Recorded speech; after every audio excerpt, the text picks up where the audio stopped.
झाला पाहिजे, दाखल झालाच पाहिजे। अरे दाखल झाला पाहिजे, दाखल झाला पाहिजे। अरे चोर है भाई, चोर है।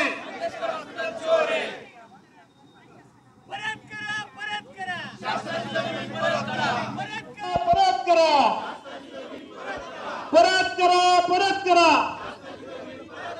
चोर है भाई, चोर है, चोर है भाई, चोर है। मंगेशकर हॉस्पिटल चोर है, चोर है भाई, चोर है। मंगेशकर हॉस्पिटल चोर है। परत करा, परत करा। शासनाची जमीन परत करा, परत करा, परत करा। शासनाची जमीन परत करा, परत करा, परत करा। शासनाची जमीन परत करा। चोर है भाई, चोर है। मंगेशकर हॉस्पिटल चोर है, चोर है भाई, चोर है। मंगेशकर हॉस्पिटल चोर है। परत करा, परत करा। शासनाची जमीन परत करा, परत करा, परत करा। शासनाची जमीन परत करा, परत करा, परत करा। शासनाची जमीन परत करा। चोर है भाई, चोर है। मंगेशकर हॉस्पिटल चोर है, चोर है भाई, चोर है। मंगेशकर हॉस्पिटल चोर है।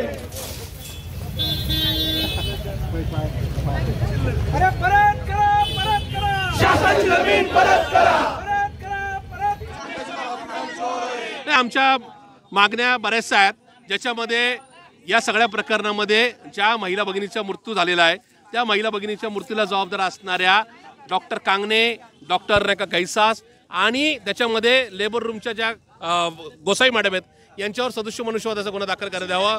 ही चिल्लर, कारण की आता मंगेशकर कुटुंबियाला भीक लागलेली आहे, त्यांना या ठिकाणी पुणेकरांच्या जीवाशी काही घेणे देणं नाही, त्यामुळे ही आता भीक द्यायला आम्ही या ठिकाणी आलेलो आहे की आता तरी हे पुणेकरांचे कष्टाचे पैसे आहेत, हे भीक मागून स्वीकारा। कारण की तुम्ही या ठिकाणी तुम्हाला कुठल्या जनतेची सेवा करायची नाही, तर तुम्हाला फक्त धंदाच करायचा आहे, त्यामुळे ही भीक द्यायला त्यांना आम्ही आलेलो आहोत।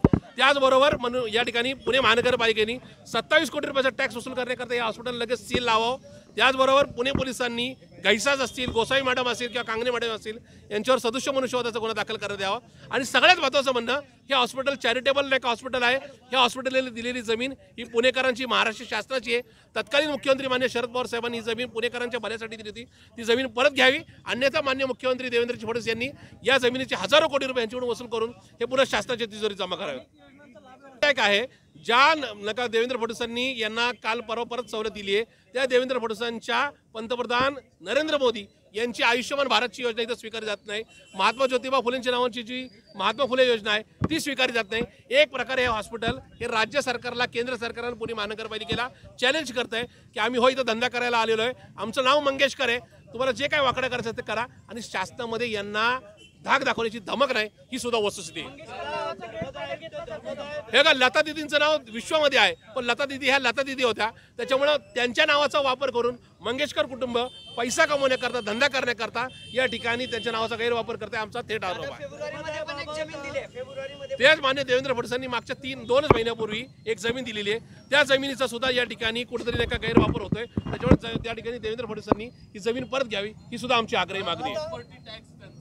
27 कोटी रुपयाचा टॅक्स टाकलेला आहे। एकीकडे महापालिकेचे आयुक्त राजेंद्र भोसले हे सर्वसामान्य नागरिकांचा फक्त 3 लाख रुपयाचा टॅक्स वसूल करण्याकरता त्यांच्या घराला किंवा दुकानाला सील मारतायत, आणि इथं 27 कोटी रुपये मात्र पडून असताना किंवा 27 कोटी रुपयाचा टॅक्स प्रलंबित असताना ती वसुली केली जात नाही, हे सुद्धा दुर्दैव आहे। त्याच्यामुळं येणाऱ्या 7 दिवसात जर महापालिका आयुक्तांनी जर ही वसुली केली नाही, तर महापालिका आयुक्तांनाच आम्ही अनाका या ठिकाणी प्रतिवादी करून त्या ठिकाणी हायकोर्टात खेचू, हा महापालिकेला सुद्धा आमचा इशारा राहील। असं आहे की प्रत्येक हॉस्पिटलला 10% राखीव बेड हे ठेवावे लागतात, ज्याच्यामध्ये गोरगरीब पेशंट्स असतील किंवा कमी उत्पन्न गटातले असतील यांच्यासाठी ते बेड रिझर्व ठेवले जातात। त्याच्यामुळे येणाऱ्या 7 दिवसात शासनाने यांनी तो जो काय 34 कोटीचा निधी आहे ज्याच्यातून गोरगरिबांची सेवा केली जावी, त्या निधीचा कसा वापर झाला त्याचा एकदा तक्ता जाहीर करावा, आणि त्याचबरोबर जे 10% बेड हे सर्वसामान्य नागरिकांना दिले जातात त्याचा काय वापर झाला हे मागच्या 10-20 वर्षाचा ताळेबंद हा सुद्धा पुणेकरांसमोर जाहीर करायचा। ही चिल्लर आता हॉस्पिटलला भीक म्हणून देणार आहोत, कारण आता मंगेशकरांना पुणेकरांच्या आरोग्याशी काही घेणं देणं नाही, त्यांना भीकच हवेत, तर सर्वसामान्य नागरिकांनी रस्त्यावरून जातात त्याची चिल्लर दिली ती आम्ही मंगेशकरांना सोपवणार आहोत।